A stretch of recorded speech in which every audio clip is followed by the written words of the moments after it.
So a couple of the videos that I'm going to be making are about back to school equipment. As you can see, this is the Hewlett-Packard Pavilion X360. If you're looking for a laptop for your kid, this is one that I can pretty much recommend, although there are a couple of caveats to that recommendation. First of all, if you look to the left, you'll see an older model DV series HP that actually came with a CD drive. The newer model laptops pretty much don't come with CD drives in order to save weight. So you'll have to consider whether or not having a CD drive and watching DVDs is a necessity, because some people need it, some people don't. So that's the first thing that I have to say is definitely one reason why you might not want to consider getting this laptop. This laptop comes with a 1.6 gigahertz Core i5, 8 gigabytes DDR4 RAM, and the major thing that it comes with is a 256 gigabyte M.2 NVMe. The problem with that is nowadays people need no less than about 1 terabyte of storage space in their computers. Now, 1 terabyte of NVMe M.2 roughly costs you between $100 and $200 depending upon what companies you buy. Now, you could upgrade the single slot that's available, but at $600, some people might want a larger laptop that gives them more, despite the fact that it'll also cost them more as far as weight goes.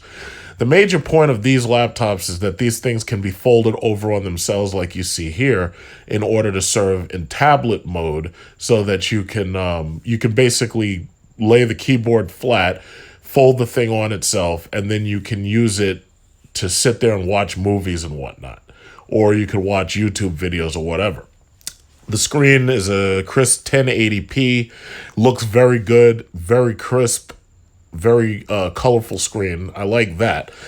Other than that, I mean, there's really not a whole lot more to talk about with this computer besides the fact that it's lightweight, it's easy to carry.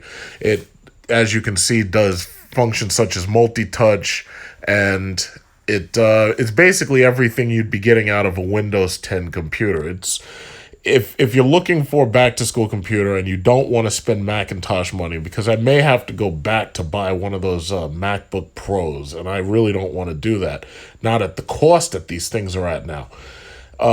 It's like if you want a Windows computer, this is like this would be a good model simply because it's not terribly expensive, and at just $599, it's actually a pretty good deal, except for the fact that I would like to have more memory. Now, as you can see, it has a SD reader, a USB-C charging port, HDMI out so that if your kid needs to plug it up to a projector, they can do presentations, headphone jack, 2 super speed USB ports. It's not very thick. It's actually very thin. The one thing that did kind of bother me is where they put the power button. I've never, ever seen anybody make a computer like this and put the power button right on the side where you would normally see a DVD port. You see this power button? If you accidentally push this, obviously it could have problems on the screen. Like, for instance, it could turn the computer off, or it could send the screen into a mode you didn't want it to go in. To me, that really doesn't make sense. I have no idea why Hewlett-Packard would do that. Other than that, the computer has a touchscreen, but it's by no means a gaming laptop. So if 8 gigabytes of RAM isn't enough, look for something else.